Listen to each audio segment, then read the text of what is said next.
Lines and angles का question number 2 करना है हमने, ठीक है? अरे हाँ तो बोल दो। जब आपसे कोई उत्तर लिया जाता है, भाई कोई आंसर एक्सपेक्ट किया जाता है, तो यू शुड से येस और नो, ठीक है? अगर आपका मन नहीं है तो बोलो नो मैम हम नहीं पढ़ेंगे आज, और अगर पूछ रहे हैं तो यस। मतलब अगर आप सामने वाले से कोई क्वेश्चन कर रहे हो, आप भी अगर मेरी जगह कोई आंसर नहीं आ रहा, तो इसका मतलब क्या होता है? आप पढ़ना चाह रहे हैं या नहीं पढ़ना चाह रहे, कुछ नहीं पता लग रहा, ठीक है? क्वेश्चन नंबर 2 हम करने जा रहे हैं, बहुत ध्यान से सुनेंगे और समझेंगे भी, ठीक है? छोटे छोटे क्वेश्चन हैं इसके, 5-6 क्वेश्चन एक एक्सरसाइज में, अगर आप अच्छे से करेंगे तो एग्जाम के लिए साथ ही साथ तैयार हो जाएंगे। दीपांशु तुमसे भी कह रही हूँ, मैं इधर ध्यान दो, और तुम भी तीनों, ठीक है? ये एक फिगर सबको, आपके पास बुक भी खुली होनी चाहिए, बुक आगे से रखो, अपनी दाल चावल खाने मत बैठो, बुक कॉपी पेन हाथ में, बुक कॉपी पेन। इतनी देर में अटेंडेंस ले रही थी, इतनी देर में निकल जाना चाहिए था। रोज एक ही बात कहती हूँ और डेली कहनी पड़ती है। ये आपको फिगर दिखाई दे रहा है सबको? इधर छुप तो नहीं रहा था मेरे इधर खड़े होने से। देखो ये क्या है, if A B parallel to C D, मुझे इस साइड लगता उल्टा है, वैसे मुझे ये लगता है सीधा खड़ा होना, पर आप इधर ये इनको तुम्हें दिख रहा है, ठीक है? ये क्या कह रहा है, in figure 6.24 this is the figure, if A B is parallel to C D, ये ए बी है ऊपर वाली लाइन और ये सी डी है, दोनों पैरेलल हैं, तो क्या होना चाहिए? जैसे ही इसने कहा कि A B is parallel to C D, तो पैरेलल होने से क्या क्या होता है वो आपके दिमाग में खुद ही आ जाना चाहिए कि ये होगा, ठीक है? अच्छा, दूसरी बात, A B is parallel to C D है, ई एफ इज परपेंडिकुलर का साइन है, E F is perpendicular to C D, E F किसके ऊपर परपेंडिकुलर है? सी डी के, सी डी के ऊपर परपेंडिकुलर, परपेंडिकुलर माने वो लाइन जो 90 डिग्री पर है, ये एंगल कितना हो जाएगा? 90। तो जब ये, अभी मैंने आगे क्वेश्चन पढ़ा नहीं, मैं यही सब बता रही हूँ, ये 90 है तो बाकी इधर का भी 90 बचेगा। अरे भाई स्ट्रेट लाइन के ऊपर पूरा एंगल कितना होता है? 180, तो इधर का 90 कहते हैं, तो चाहे ये कहे या ना कहे, इस तरफ का अपने आप 90 है।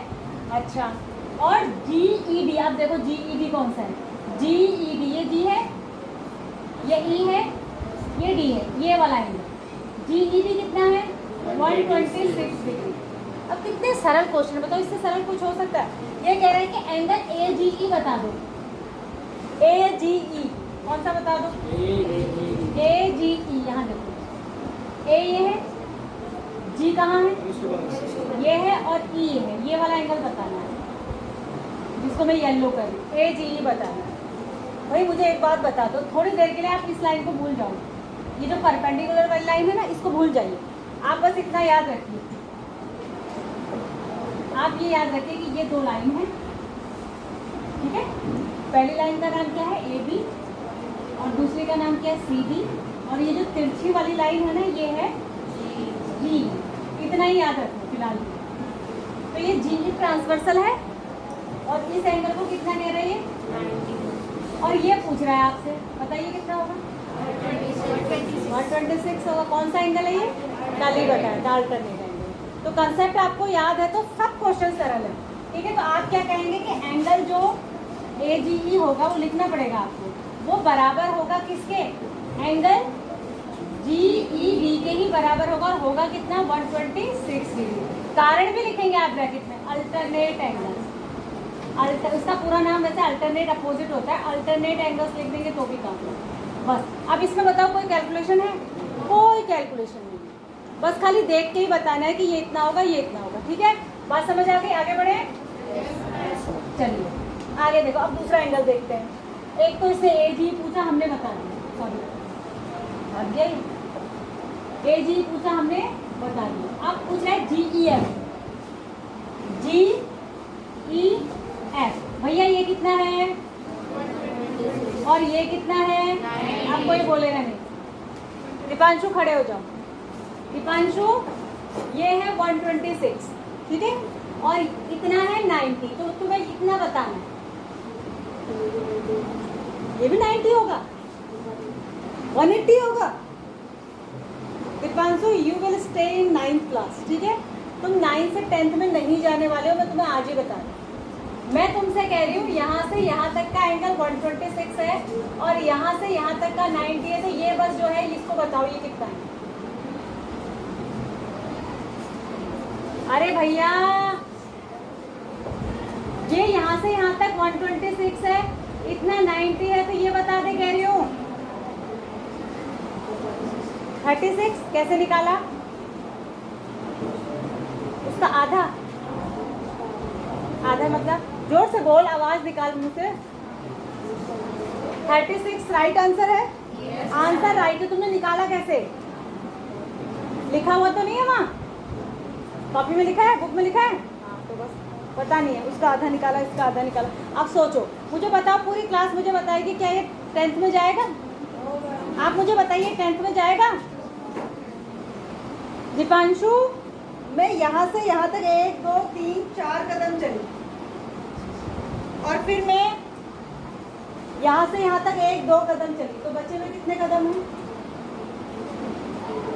2 ना? कैसे पता चला तेरे को?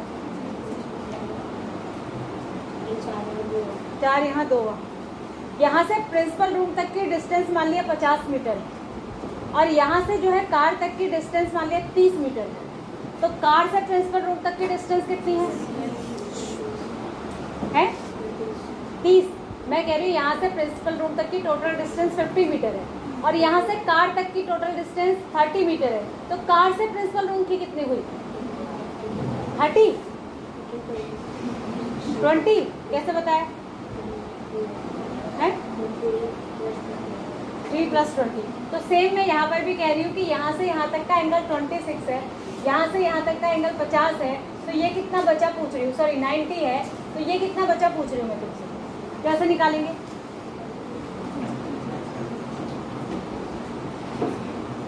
करेंगे क्या, बस मुझे इतना बता दो, निकालो मत, मुझे ये बताओ कितना क्या करेंगे इसमें। सोफिया मसूद खान स्टैंड अप, क्या करेंगे बेटा? किससे किसको? वेरी गुड, 126 से 90 को माइनस करेंगे। ये तो मुझे लग रहा है अगर यहाँ पर मैं क्लास 5th के बच्चे ला के बिठा दूँ और उन्हें ये पूछूँ तो वो बता देंगे, नहीं बताएंगे? अरे बताएंगे या नहीं बताएंगे? 100 में से 90% बच्चे क्लास 5th के इसको बता लेंगे। दीपांशु बैठ जाओ, तुम्हारे बस का नहीं है, 1 साल और पढ़ोगे, अगले साल तब जाओगे, तब भी पता नहीं जाओगे नहीं जाओगे, या ऐसा ना हो कि रिपीट होकर टीसी लेके घर जाओ। बात समझ आ गई आपको? चित्रेश, तुम्हें समझ में आया चित्रेश? यहाँ से यहाँ तक 126 है, यहाँ से यहाँ तक 90 है, तो ये कितना बचेगा? 36। कैसे? माइनस करके 126 में से 90 माइनस करेंगे तो कितना बचेगा? 36। यही एंगल पूछ रही है। पहले इसने ये वाला पूछा जो हमारा आया 126, अब इसने ये वाला पूछा जो हमारा कितना आएगा? 36 आएगा। समझ में आ गया सबको? अब आगे बढ़ते हैं, तीसरा एंगल पूछ रहे हैं FGE। अब FGE आप मुझे बताएंगे, FGE है कौन सा, मैं आपको बता रही हूँ। F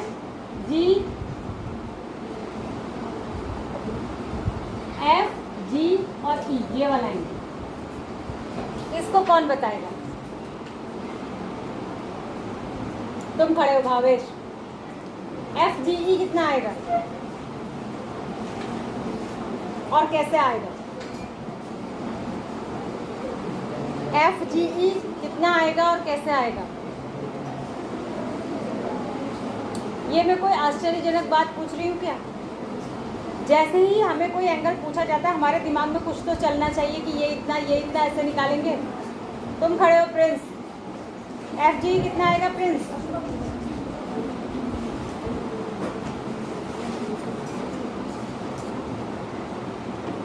बहुत देर तक सवाल को घूरने से कुछ होगा? तुम्हें पता है FGE कैसे निकलेगा या नहीं? वेरी गुड, कल से घर ही रहो, मैं पढ़ा थोड़ी ना रही हूँ स्कूल में। तुम लोग एक एप्लीकेशन क्यों नहीं देते हो प्रिंसिपल मैम को, किरण पांडे मैम को पढ़ाना नहीं आता, टीचर हमारा चेंज कर दो? मेरा पढ़ाने का कोई फायदा ही नहीं है, कुछ नहीं आ रहा तुमको। तुम खड़े हो, क्या नाम है इसका, कमलेश्वर, खड़े हो। कैसे निकलेगा बेटा ये वाला एंगल? पता नहीं मैम, किसी को क्लास में कुछ नहीं पता है। यही होता है कि अगर मैं इस क्वेश्चन को सॉल्व कर दूं तो आप बड़े प्यार के साथ इसको कॉपी में उतार लेंगे और फिर कॉपी को बंद करके घर में रख देंगे। जैसे वो बुक में सॉल्व हुआ होता है ना, गाइड में, बुक में, रिफ्रेशर में सॉल्व होता है और वो बंद ही रहती है। आपका काम होता है सिर्फ कॉपी में उसको कॉपी करके और कॉपी को चेक करवा देना, बस। उसका आंसर कैसे आया, वो कैसे सॉल्व हुआ, उस कैसे हमने, उससे तो तुम्हें दूर दूर तक लेना देना नहीं। तुम बताओ, ये येलो टी शर्ट, क्या नाम है इसका, नाम ही भूल रही हूँ। राजीव खड़े हो, कैसे निकलेगा ये एंगल?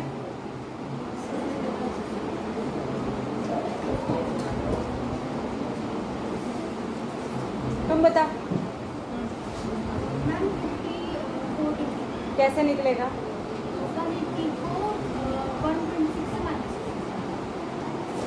180 को 126 से माइनस करेंगे। देखो ये एंगल बहुत तरीके से निकल सकता है। हमारा ये एंगल कितना निकाला? अभी तो निकाला था हमने 126 निकाला था। कितना निकाला था? 126। तो भैया ये पूरा 180 होता है। पूरा कितना होता है? 180। 180 में से इधर वाला हटा दो। अरे भाई 180 में से ये हटा दो ना, 126 जो है येलो कर रही हूँ जिसको, इसको निकाल दो तो यही तो बचेगा। तो 180 माइनस 126 कितना बचेगा? 54 बचेगा। दूसरा तरीका, अगर आपके दिमाग में अचानक उस समय ये तरीका नहीं आए, वैसे तो ये सबसे इजी तरीका है, यही आना चाहिए पहले। चलो, क्योंकि आपने पढ़ा है कि स्ट्रेट लाइन पे जो पूरा एंगल होता है वो क्या होता है? अगर फिर भी नहीं आ रहा आपके दिमाग में, तो बहुत तरीके हैं इसको करने के। दूसरा तरीका क्या है भाई? ये एंगल अभी आपने निकाला था, कितना निकाला था? कितना निकाला था? अच्छा ये निकालना है, ये तो निकालना है ना आपको। ये निकाला था आपने 36, ये कितना है? 90, और ये पूरा एक ट्राइंगल है। एंगल सम प्रॉपर्टी लगाएंगे तो तीनों का सम क्या आना चाहिए? 180। 90 प्लस 36, इसको निकालना, इसको x मान लो, आना चाहिए 180। वही आ गया ये 126। x में से 126 माइनस कर लो, 180 में से 126 माइनस कर लो, x आ जाएगा, तब भी 54 आ जाएगा। मतलब एक क्वेश्चन को करने के बहुत सारे तरीके हैं। आपको कुछ नहीं आ रहा है, अपना बैठ जाइए, अपना भविष्य आप खुद सोच लीजिए। मैं नहीं बताना चाह रही हूँ, आप खुद समझ लीजिए कि अगर हमें इतनी छोटी सी बात नहीं आ रही है, चलो स्ट्रेट लाइन वाली बात आपको नहीं याद आई, एंगल सम प्रॉपर्टी तो एक ट्राइंगल के तीनों एंगल का सम 180 होता है। ये तो हमें क्लास 5th से बता दिया जाता है, और उसमें हम देख ही रहे हैं कि इसको हम जस्ट पहले अभी निकाल ही चुके हैं, जिसको हम निकाल ही चुके हैं 36। ये 90 होगा भाई, इधर का 90 है तो ये कैसे एंगल है? अल्टरनेट एंगल है, ये भी 90 होगा, और ये निकालना है तो तीनों को मिला के क्या आना चाहिए? 180 आना चाहिए। तो तीसरा तो निकल ही जाएगा, क्या दिक्कत है इसमें? क्वेश्चन, मैथ्स के क्वेश्चन करने का कोई पर्टिकुलर मेथड थोड़ी होता है। एक क्वेश्चन को करने के बहुत तरीके हैं, बस तरीका राइट अप्लाई करना है। मतलब मनगढ़ंत तरीका नहीं बनाना है, तरीका वो होना चाहिए, वो रूल रेगुलेशन कहीं एग्जिस्ट करना चाहिए, उसको आप लगा दीजिए। ऐसा ज़रूरी नहीं है कि मैम ने इस मेथड से बताया था तो हम इसी मेथड से करेंगे, लेकिन मेथड सही भी तो हो। आ गया ये? अरे आ गया? बस ये इतना ही है, इसको आप सॉल्व कर लेंगे। आगे आ जाइए, क्वेश्चन नंबर 3। क्वेश्चन नंबर 3 देखिए, इन फिगर 6.25, ये इस चैप्टर का मोस्ट इम्पॉर्टेंट क्वेश्चन है। बहुत ही बार पूछा गया है, मैनी टाइम्स पूछा गया। बच्चों को थोड़ा डिफिकल्ट भी लगता है, हालांकि है नहीं, पर उनको लगता है। बहुत ही बार क्वेश्चन पेपर में 9 के ये पूछा जाता है, क्योंकि तुम्हारी बुक सालों से चेंज नहीं हुई है, बहुत सालों से यही बुक है और उसमें यही क्वेश्चन है, तो ये बार बार पूछा जाता है। इसमें एक कंस्ट्रक्शन होता है, मतलब इसमें बिना कंस्ट्रक्शन करे थोड़ा आपको टफ लगेगा। आपको क्या करना पड़ता है इसमें कंस्ट्रक्शन में? एक लाइन यहाँ पैरेलल लाइन ड्रॉ करनी पड़ती है जो इसके और इसके पैरेलल होगी, सीधी लाइन। तो आप इसमें कंस्ट्रक्शन भी लिख देंगे, ड्रॉ, इसका कुछ नाम रख दीजिए। क्या रख दूँ मैं इसका नाम? A B, line A B parallel to P Q and S, दोनों के पैरेलल होने चाहिए, और एक लाइन दोनों के पैरेलल हो सकती है, ये हमने परसों भी पढ़ा था। अब इसमें कुछ एंगल दिए हैं, क्या दिए? देखो ये कह रहा है कि पी क्यू जो है वो एस टी के पैरेलल है, और पी क्यू आर 110 है, ये 110 है आपको दे रखा है, ये 130 आपको दे रखा है। फाइंड क्यू आर एस, क्या पूछ रहा है? Q R S theta.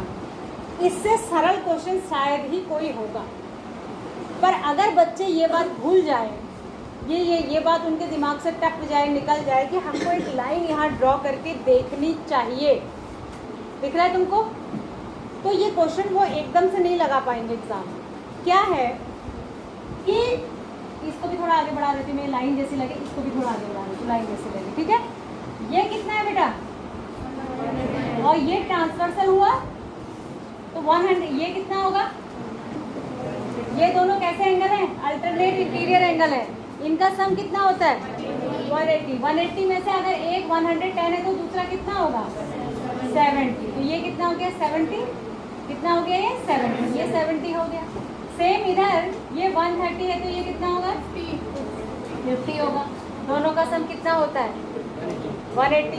अब ये जो लाइन है ये स्ट्रेट लाइन है तो इसका भी तो पूरा सम 180 होगा भाई। इस पे बने 3 एंगल है, 1 2 3, तीनों का सम 180 होगा। 3 में से 2 हमें पता चल गया कि एक 70 है एक 50 है, तीसरे को x मान लो, तो ये 180 होना चाहिए। 7 5 12 होता है तो 120 हो जाएगा, तो 180 माइनस 120 यानी 60 आएगा। कितना आएगा 60। बात समझ में आई आपको? अरे बात समझ में आई, इधर के बच्चों ने नहीं सुना शायद, सुना? मैंने कहा भावेश यू आर लिसनिंग, मैंने कहा कि यहाँ पर एक लाइन ड्रॉ कर दो। क्या बोला मैंने? यहाँ पर एक स्ट्रेट लाइन ड्रॉ कर दो, स्ट्रेट लाइन, इसका नाम रख दो ए बी। अब जैसे ही ये स्ट्रेट लाइन ड्रॉ होगी तो इस स्ट्रेट लाइन पर ये 3 एंगल बन रहे हैं, एक ये और एक ये, और हमें बीच वाला निकालना है। अगर बाकी के 2 पता चल रहे हैं तो स्ट्रेट लाइन पे 3 एंगल बने, तीनों का सम 180 होगा। अगर इसको 3 पार्ट में हमने डिवाइड करा तो इसका सम क्या होगा 180 होगा। तो पहले हम ये देखेंगे क्या हम इसको फाइंड आउट कर सकते हैं, हाँ, क्योंकि इन दोनों का सम 180 होता है, क्योंकि ये इंटीरियर एंगल है, कल ही तो बताया था। तो ये कितना आ गया 70, और इन दोनों का सम भी 180 होगा, ये भी इंटीरियर एंगल है, तो ये कितना हो जाएगा 50। अब इन तीनों का सम क्या होगा, ये 70 आ गया, ये 50 आ गया, ये निकालना है तो ये कितना होगा 60, क्योंकि तीनों का सम कितना होना चाहिए 180, तीनों का सम कितना होना चाहिए 180। क्या ये क्वेश्चन हम ऐसे ही करेंगे एग्जाम में? नहीं, आपको पहले लिखना पड़ेगा, या तो आप इनको कुछ सपोज कर लीजिए ताकि सॉल्व करने में आसानी हो। तो उसके लिए आप ये भी कर सकते हैं कि आप इनको कुछ मान लीजिए। कैसे मान लेंगे आप इसको?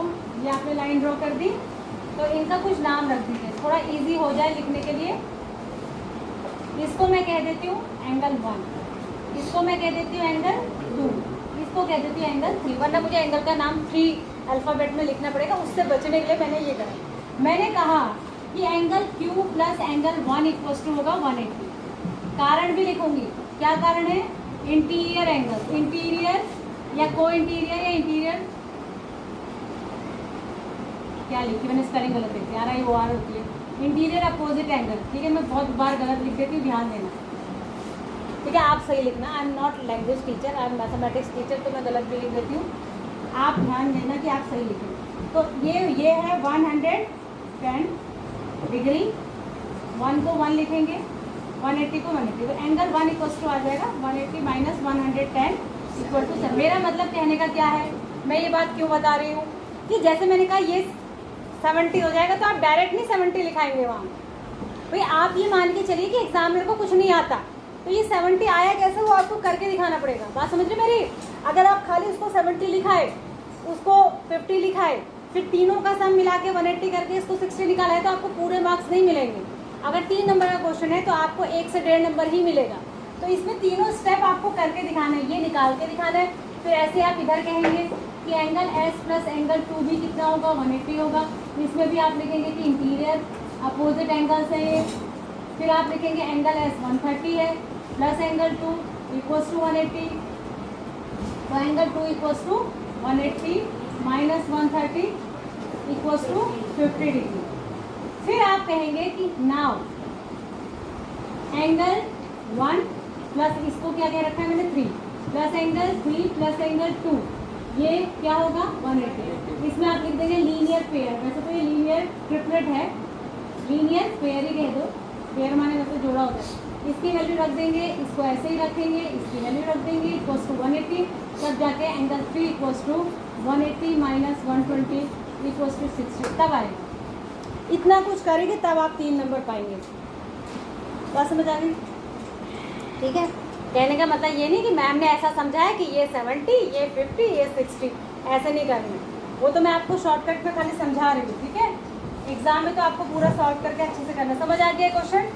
अरे आ गया? आगे बढ़ जाते हैं, चलो। क्वेश्चन नंबर 4 तुम्हें दिख रहा है? दीपांशु को तो नहीं ही दिख रहा है, कम से कम मैं आगे खड़ी हो जाऊँ। तुझे दिख रहा है अच्छे से पूरा? चलो क्वेश्चन नंबर, और ये भी इसका बहुत इंपॉर्टेंट क्वेश्चन है इस चैप्टर का, और ये भी बहुत टफ है। ये तो टफ है ही, रियल में टफ है ये, क्योंकि इसमें फिजिक्स का एक कंसेप्ट लगता है, साइंस का। ठीक है, इसको देखो पहले क्वेश्चन नंबर 4। अब जितना मैंने आपको 3 क्वेश्चन बता दिए, तो आपके दिमाग काम करना शुरू कर देना चाहिए कि इसमें ये दिया है, ये दिया है, ये दिया है, तो क्या निकालना है, उसको कैसे निकालना है। इसमें ये कह रहा है कि A B is parallel to C D है, और ए पी क्यू 50 है, यानी ये 50 है, और P R D equal to 127 है, ये 127। तो कह रहा है कि एक्स और वाई निकालो, ये निकालो। एक्स तो डायरेक्टली निकल गया, ये और ये अल्टरनेट है, तो ये 50, तो ये भी ठीक है, और ये भी अल्टरनेट है क्या? नहीं, ये और ये अल्टरनेट, ठीक है। ये पूरा 127 होगा, पूरा क्या होगा 127, उसमें से 50 माइनस कर देंगे तो y निकल जाएगा, एक तरीका। दूसरा तरीका, ये भी तो 180 होता है, तो 180 में से 127 माइनस करिए, कितना बचा है? 180 में से 127 माइनस करिए, अरे 77 कहाँ बचेगा? 53 बचेगा। ये 53 हो गया। फिर इन तीनों में क्या लगा देंगे? एंगल सम, ठीक है। 50 plus 53 plus Y equals to 180 होगा, क्योंकि एक एंगल के तीनों एंगल का सम क्या होता है? यहाँ से वाई निकल। एक तरीका ये, और दूसरा तरीका वही है कि उधर वाला पूरा एंगल 127 होगा, उसमें से 50 माइनस कर देंगे तो भी क्या निकल आएगा? वाई निकल आएगा। ठीक है, इसका लास्ट क्वेश्चन बचा है जो थोड़ा सा टिपिकल लास्ट ही है, वो देखिए लास्ट क्वेश्चन है। लाइट बड़े गंदे टाइम पे गई है।